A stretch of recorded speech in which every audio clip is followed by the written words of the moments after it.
Shen Kuo, un célèbre haut fonctionnaire sous la dynastie des Song du Nord, a raconté l'histoire suivante dans son œuvre Mengxi Bitan. Sous le règne de l'empereur Shenzong, il y avait un grand moine appelé Tao Qing. Un jour, pendant qu'il voyageait dans les montagnes Yandanshan au sud de la Chine, un vieil homme très modestement vêtu apparut à sa vue au bord d'une grande chute d'eau. Cet homme avait la capacité de marcher sur l'eau comme de s'envoler. Quand il marchait sur les feuilles, ses pas ne faisaient aucun bruit. Tao Qing s'avança pour le saluer et ils finirent par s'asseoir ensemble sur un rocher. Ce vieil homme, qui avait de cheveux blancs mais un visage de jeune homme, ne répondit à aucune des questions sur sa famille ou son âge.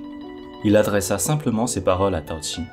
« L'empereur actuel va tomber malade d'ici 9 ans. Je vais vous confier un médicament et, au moment venu, vous devrez lui en offrir.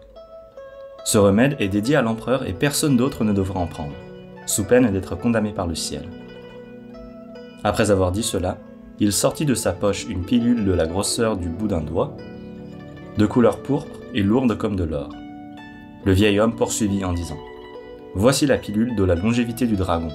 Apportez-la à l'empereur. » Avant de le quitter, il ajouta « Une grande épidémie se répandra l'an prochain dans les pays Wu et Yue. Votre nom figure sur la liste des morts. Prenez cette feuille de cyprès que je vous donne et cultivez votre vertu. Ainsi serez-vous à l'abri de cette calamité. » En entendant ces paroles, le moine Tao Qing avala immédiatement la feuille de cyprès qu'il reçut de l'homme. Avant de partir, ce dernier l'exhorta à ne pas oublier l'affaire. L'année suivante, une épidémie frappa gravement la région du sud-est de la Chine. La moitié de la population en mourut, les riches comme les pauvres. Tao Qing demeura sain et sauf grâce à la feuille magique du vieil homme. L'année où Tao Qing dut présenter la pilule de la longévité du dragon à l'empereur arriva. Une journée d'été, Tao Qing rêva du vieil homme qui le pressait de partir offrir le médicament. Dans son rêve, même les éclairs et le tonnerre frappaient dans sa direction pour le presser. Tao Qing se réveilla dans un état anxieux et décida de se mettre en route immédiatement. Il demanda la permission de s'absenter auprès du moine doyen, puis quitta son temple. Il se rendit au ministère de Changshu pour offrir le médicament. Le ministère de Changshu est l'équivalent du Conseil d'État actuel.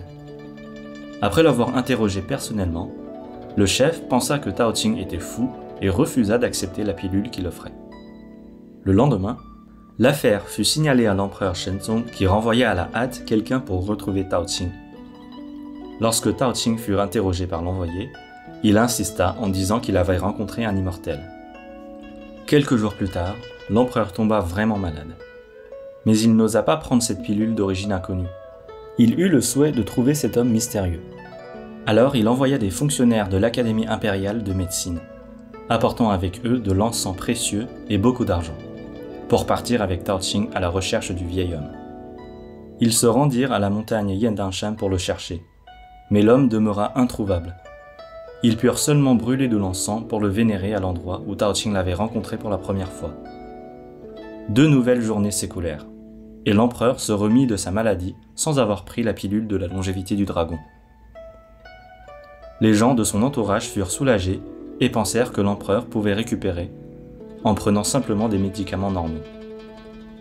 Cependant, l'empereur Shenzong, qui avait pour ambition de revitaliser la grande dynastie Song, fut en fin de compte frappé par une maladie et mourut 2 ans plus tard à l'âge de 36 ans.